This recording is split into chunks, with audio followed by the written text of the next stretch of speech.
Halo teman-teman, hari ini saya akan menjelaskan tentang sistem reproduksi unggas jantan. Mari kita mulai dengan menggambar organ-organnya. Pertama, di sini saya akan menggambar sepasang testis.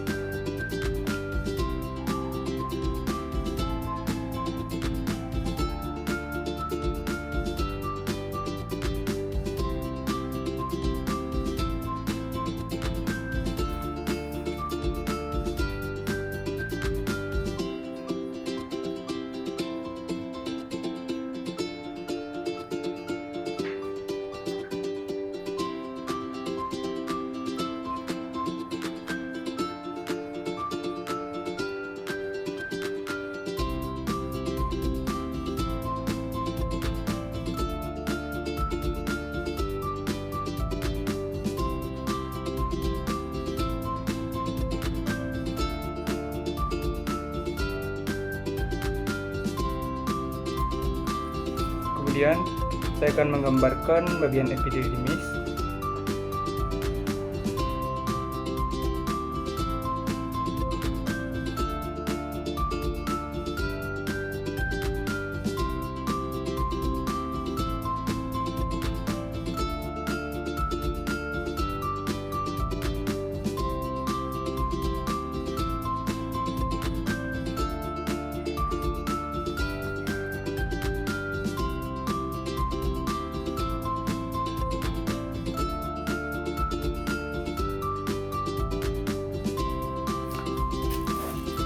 Kemudian saya akan menggambar bagian vas deferens.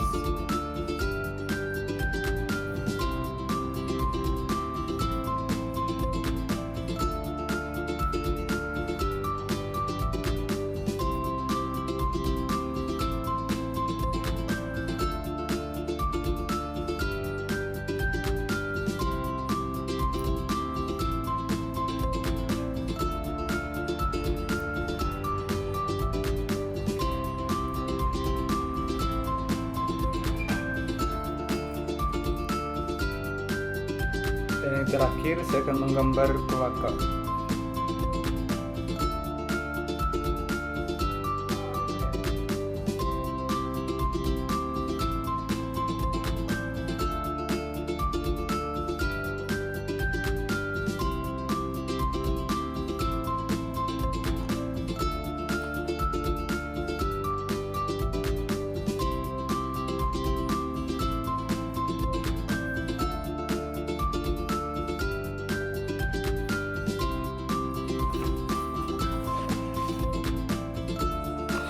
Pertama, di sini saya gambar sepasang testis.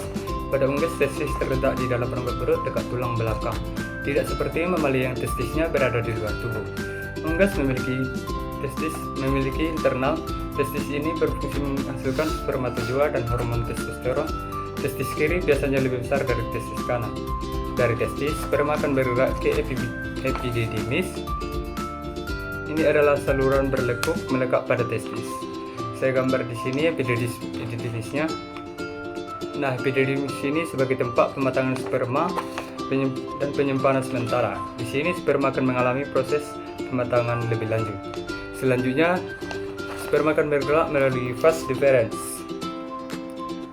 Vas deferens ini adalah saluran yang saya gambar memanjang dari epididymis menuju kloaka. Fungsinya untuk mengangkut sperma dari epididymis hingga ke kloaka. Terakhir, sperma akan sampai ke kloaka. Kloaka ini adalah tempat berwarnanya 3 sistem: pencernaan, ekskresi, dan reproduksi. Saya gambar kloaka di bagian belakang tubuh unggas. Pada saat kawin, kloaka jantan akan ditempatkan ke kloaka betina dalam proses yang disebut kloakal kiss. Sekarang kita akan menggambar sistem reproduksi betina. Pertama, kita akan menggambar ovarium.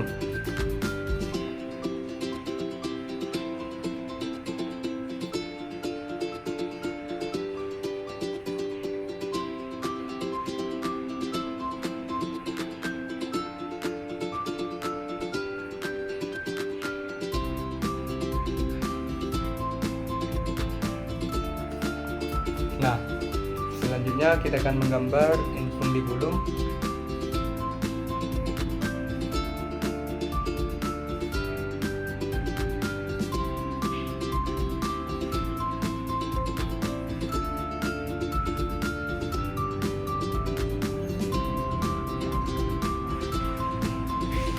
Selanjutnya kita akan menggambar magnum.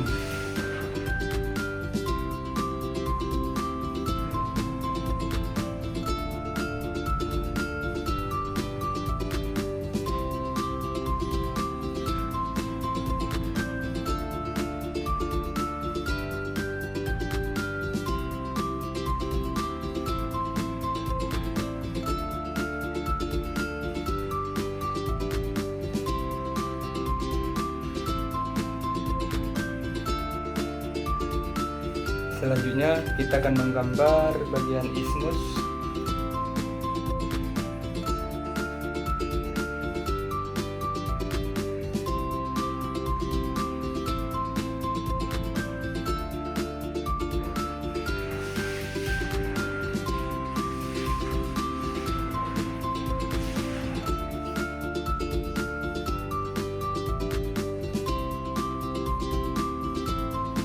Selanjutnya kita akan menggambar bagian uterus.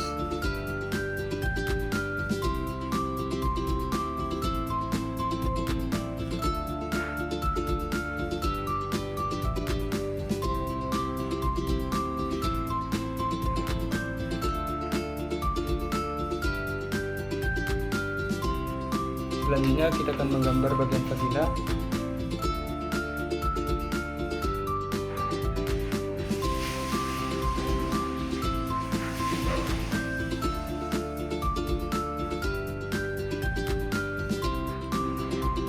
Selanjutnya kita akan menggambar bagian oviduct.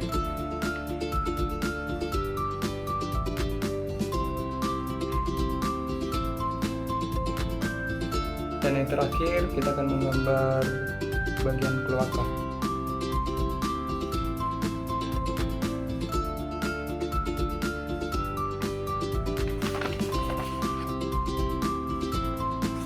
Dimulai dari ovarium pada unggas. Pada unggas dewasa umumnya hanya ovarium kiri berkembang dan berfungsi, sedangkan yang kanan mengalami regresi.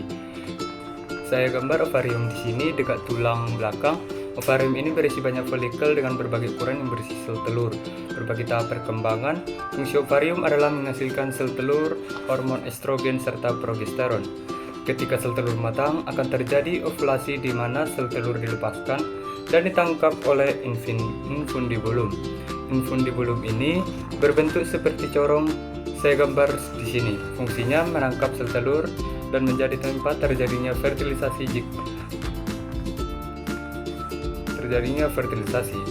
Dari infundibulum, sel telur bergerak menuju magnum. Magnum ini adalah bagian terpanjang dari oviduk. Saya gambar di magnum inilah sebagian besar putih telur atau albumen dihasilkan dan ditambahkan ke gunung telur. Selanjutnya telur bergerak ke isthmus. Isthmus adalah bagian yang sempit dari fluid seperti yang saya gambar sini. Di isthmus, membran atau selaput terbentuk. Ada dua membran dalam dan membran luar. Setelah itu, telur masuk ke uterus. Di sini sebagai bagian yang lebih lebar. Di uterus, inilah kerabang telur terbentuk.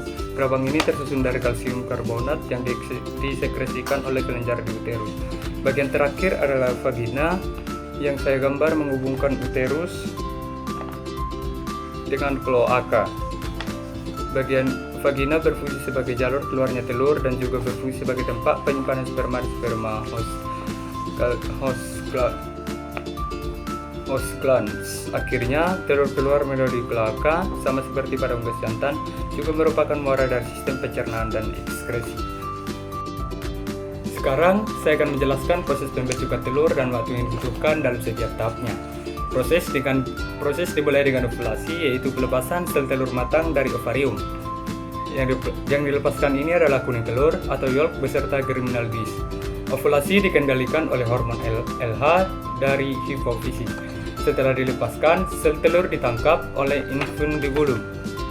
Di infundibulum, jika ada sperma, fertilisasi akan terjadi pada germinal disc. Sel telur hanya menghabiskan waktu sekitar 15-30 menit di infundibulum.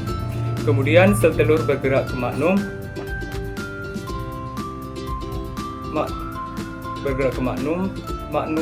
Di maknum putih telur ditambahkan.